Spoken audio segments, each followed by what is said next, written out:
राम भाइयों, कैसे हो आप सब लोग। महादेव की कृपा से बढ़िया होंगे।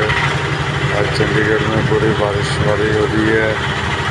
ऊपर मनाली में काफ़ी ज़्यादा बर्फ़ वगैरह हो रही है, तो मार्केट में भी आ चुकी है।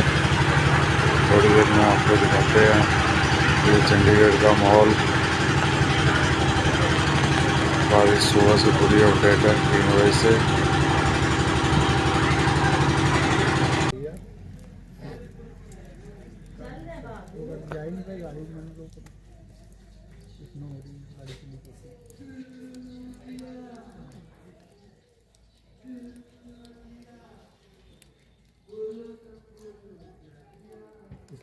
देखने के लिए तो वहाँ जाता ही